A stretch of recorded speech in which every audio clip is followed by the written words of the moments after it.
Welcome back to Soumya Kannada channel. ನನ್ನ Soumya. Birthday functions ಅಂದ್ಬಿಟ್ಟು ನೀವು ಸೆಲೆಬ್ರೇಷನ್ ಮಾಡಬೇಕು ಅಂದ್ಬಿಟ್ಟು ನೀವು ಕೇಕ್ ಕಟಿಂಗನ್ನು ಮಾಡ್ತಾ ಇದ್ದೀರಾ. ಕೇಕ್ ಕಟಿಂಗ್ ಮಾಡಬೇಕಾದ್ರೆ ನಿಮಗೆ ಸ್ಪಾರ್ಕಲ್ ಕ್ಯಾಂಡಲ್ಸ್ ಅನ್ನೋದು ಮಸ್ಟ್ ಆ್ಯಂಡ್ ಶುಡ್ ಇರಲೇಬೇಕು ಅಂತ ತುಂಬ ಜನರು ಅಂದ್ಕೊತಾ ಇದ್ದೀರಾ. ನೀವು ಹಾಗಾದರೆ ನಿಮ್ಮ ಆರೋಗ್ಯದ ಜೊತೆ ನೀವು ಆಟ ಆಡ್ತಾ ಇದ್ದೀರಾ ಅಂತ ನೀವು ತಿಳಿದುಕೊಳ್ಳಿ. ಹಾಗಾದರೆ ಏನು ಇದ್ರ ಬಗ್ಗೆ ನಾವು ಡೀಟೇಲ್ಸಾಗಿ ನಾವು ಇವತ್ತಿನ ವೀಡಿಯೋನಲ್ಲಿ ನಾವು ತಿಳಿಯೋಣ. ನಮ್ಮಲ್ಲಿ ತುಂಬ ಜನ ಬರ್ತ್ಡೇ ಅಥವಾ ಬೇರೆ ಏನೇ ಸೆಲೆಬ್ರೇಷನ್ ಮಾಡಬೇಕಾದ್ರೂ ಕೇಕ್ ಕಟ್ಟಿಂಗ್ ಅನ್ನೋದು ಮಸ್ಟ್ ಆ್ಯಂಡ್ ಶುಡ್ ಇದ್ದೇ ಇರುತ್ತೆ. ಸೊ ಈ ಟೈಮಲ್ಲಿ ನಾವು ಸ್ಪಾರ್ಕಲ್ ಕ್ಯಾಂಡಲ್ಸನ್ನು ನಾವು ಹಚ್ತಾ ಇರ್ತೀವಿ.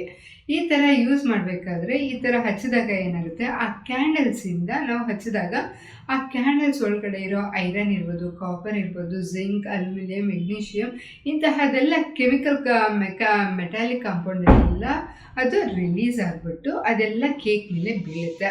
ಯಾವಾಗ ಕೇಕ್ ಮೇಲೆ ಬೀಳುತ್ತೋ ಆಮೇಲೆ ಅದೇ ಕೇಕನ್ನು ನಾವು ತಿಂತೀವಿ. ಈ ಥರ ತಿಂದಾಗ ಇದು ನಮ್ಮ ಕಣ್ಣಿಗೆ ಕಾಣದ ಪಾರ್ಟಿಕಲ್ಸ್ ಇದು ಚಿಕ್ಕದಾಗಿರುತ್ತೆ.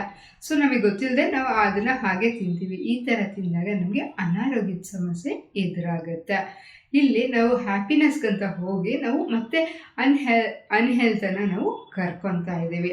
ಇದರಿಂದ ದಯವಿಟ್ಟು ನೀವು ಫಂಕ್ಷನ್ಸ್ ಅಥವಾ ಬರ್ತ್ಡೇ ಬೇರೆ ಏನೇ ಸೆಲೆಬ್ರೇಷನ್ ನೀವು ಮಾಡ್ಕೊಬೇಕಾದ್ರೂ ನೀವು ಕೇಕ್ ಕಟಿಂಗ್ ಮಾಡ್ಕೊಳ್ಳಿ. ಆದರೆ ಇಂತಹ ಕ್ಯಾಂಡಲ್ಸನ್ನು ಯೂಸ್ ಮಾಡೋದನ್ನು ಒಂದು ಸ್ವಲ್ಪ ಅವಾಯ್ಡ್ ಮಾಡಿ. ಇಲ್ಲ ನಮ್ಗೆ ಆಗಲೇಬೇಕು, ನಮಗೆ ಆ ಸ್ಪಾರ್ಕಲ್ ಕ್ಯಾಂಡಲ್ಸ್ ಇದ್ರೇ ನನಗೆ ಸೆಲೆಬ್ರೇಷನ್ ಆಗುತ್ತೆ ಅಂತ ನೀವು ಅಂದ್ಕೊತಾ ಇದ್ದರೆ ಅದನ್ನೊಂದು ಸ್ವಲ್ಪ ದೂರ ಹಚ್ಬಿಟ್ಟು ನೀವು ನಿಮ್ಮ ಸೆಲೆಬ್ರೇಷನ್ಸನ್ನು ಮಾಡಿಕೊಳ್ಳಿ. ನಿಮ್ಮ ಯಾವುದೇ ಯಾವಾಗಲೇ ಆಗಲಿ ನಮ್ಮ ಹೆಲ್ತ್, ನಾವು ಮಾಡೋ ಸೆಲೆಬ್ರೇಷನ್ ಇರ್ಬೋದು, ನಮಗೆ ಹ್ಯಾಪಿನೆಸ್ ತರೋವಂಥದ್ದೇ ಇರಬೇಕೇ ಹೊರತು ಅದರಿಂದ ನಮಗೆ ಪ್ರಾಬ್ಲಮ್ಸ್ ಆಗಬಾರ್ದು. ಅದನ್ನು ನೀವು ಅದರಿಂದ ಎಚ್ಚೆತ್ತುಕೊಂಡು ನೀವು ನಿಮ್ಮ ಆರೋಗ್ಯದ ಕಡೆಯೂ ಸಹ ಗಮನ ಹರಿಸಿ ಈ ಸ್ಪಾರ್ಕಲ್ ಕ್ಯಾಂಡಲ್ಸಿಂದ ಸಹ ಒಂದು ಸ್ವಲ್ಪ ದೂರ ಇದ್ದರೆ ತುಂಬಾ ಒಳ್ಳೆಯದು.